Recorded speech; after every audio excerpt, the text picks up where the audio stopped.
En Argentina podemos cobrar nuestras ventas con distintos medios de cobro. Podemos obviamente cobrar en efectivo, pero también podemos ofrecer otros medios a nuestros clientes para que nos puedan pagar, como por ejemplo con tarjeta de débito, de crédito o con alguna billetera digital. Si tengo un comercio, estoy obligado a por lo menos aceptar un medio electrónico que en general suele ser la tarjeta de débito, con lo cual en esos casos tengo que prever esta posibilidad y ofrecerla a los clientes. ¿De qué manera puedo elegir los medios para cobrar las ventas? En principio, tengo que conocer muy bien cuáles son los costos que me van a representar a mí como vendedor utilizar estas posibilidades, ¿sí? Por ejemplo, puedo obtener una terminal que más comúnmente se le llama postnet, que puede ser ofrecida por un banco, ¿sí? Y ese banco que me ofrece a mí la posibilidad de cobrar utilizando esa terminal me va a decir cuánto cuesta para mí vender, por ejemplo, con tarjeta de débito o con tarjeta de crédito. Todo lo que es actividad bancaria está regulado, entonces todos los bancos van a cobrar el mismo porcentaje utilizando tarjeta de débito o tarjeta de crédito.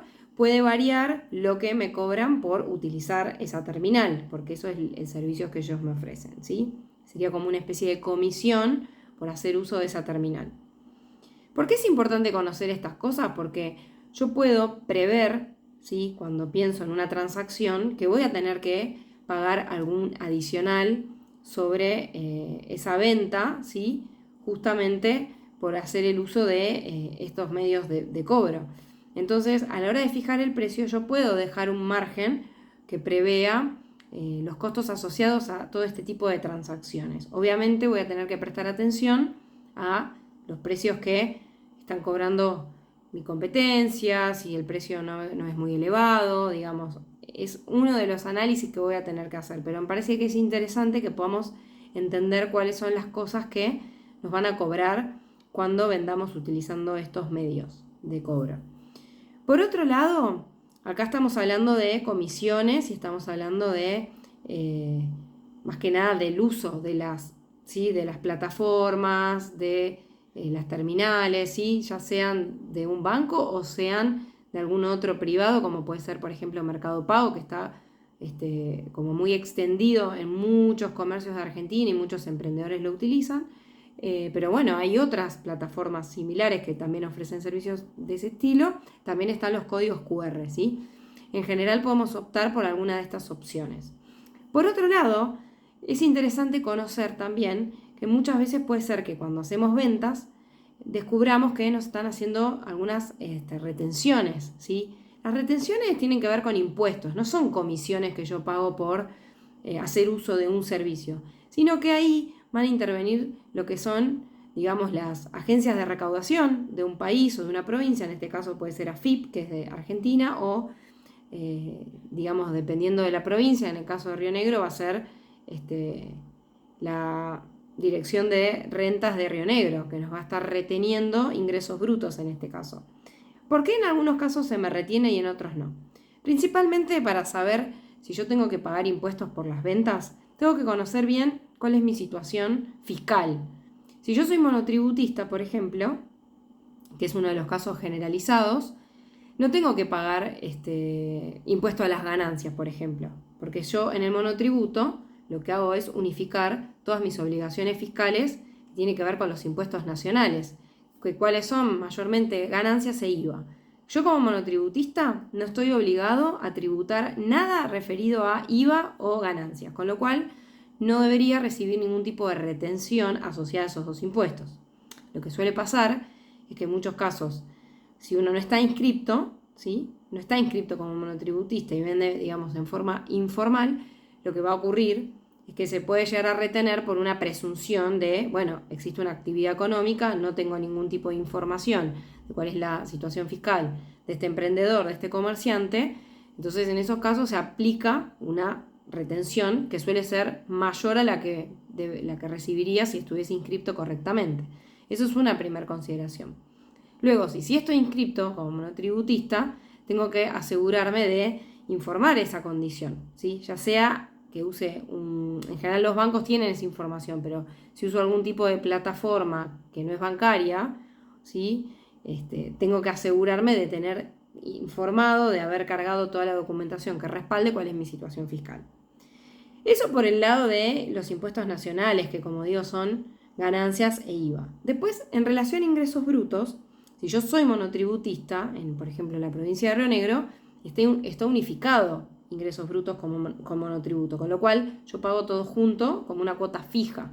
En esos casos, cuando está unificado y se paga una cuota fija, yo no presento todos los meses una declaración de cuáles son mis ventas y sobre eso aplico un porcentaje de ingresos brutos.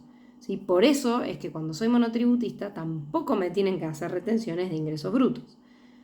Si me las están haciendo es porque tal vez no haya declarado, no haya informado mi situación. ¿En qué casos puede ser que sí me hagan retenciones y que sí corresponda?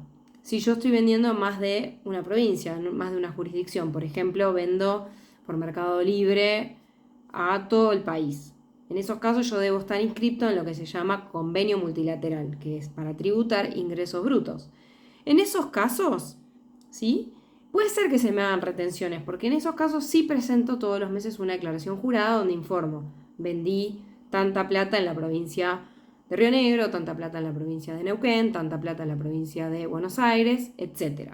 De esa manera, ¿sí? Como es una liquidación en la que yo informo y pago en función de esa información, en esos casos sí cabe, eventualmente, que se me haga alguna retención.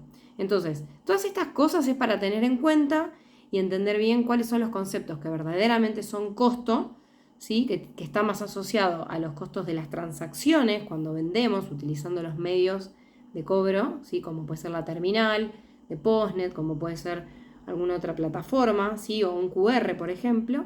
Y otra cosa son los impuestos, ¿sí? que en algunos casos corresponde que se me retenga y en otros no.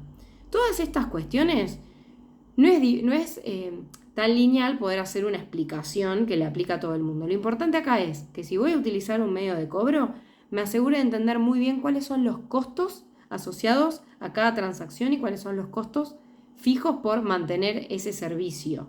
¿Sí? Y en relación a los impuestos, también entender cuál es mi situación fiscal, en qué casos me corresponde que me hagan retenciones, qué obligaciones tengo de liquidar impuestos y cuáles no, ¿sí? Y con todo esto hacer un análisis de si alguna de estas cuestiones yo la puedo trasladar de alguna manera al precio de mis productos para justamente que cubran estos costos que se van a ir desprendiendo, digamos, de las ventas que realizo, ¿sí? Toda esta información se puede profundizar, obviamente, ingresando en las páginas web de los bancos, en las páginas web de Ministerio de Economía, donde se informa cuáles son las tasas o comisiones que se deberían cobrar. Algo de esta información yo la voy a dejar compartida más abajo, ¿sí? Pero son números que pueden ir variando y que uno tiene que estar constantemente actualizado.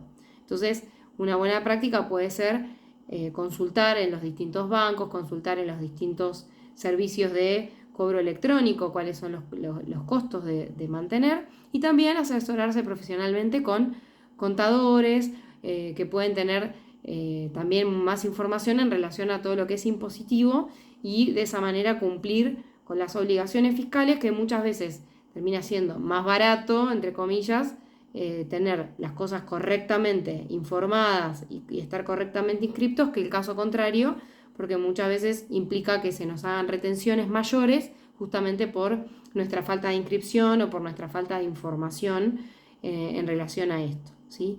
Bueno, con esto vamos cerrando el curso y bueno, vamos a poder profundizar muchos aspectos en relación a lo que es la gestión de los emprendimientos y de los negocios en todo lo que es el trayecto que sigue, donde también vamos a volver a hablar algo de los costos y de los ingresos en general del emprendimiento y de otros factores o de otras cuestiones que hacen al todo, digamos, del emprendimiento. Así que te invito también a que vayas a hacer también los cursos que siguen el trayecto siguiente.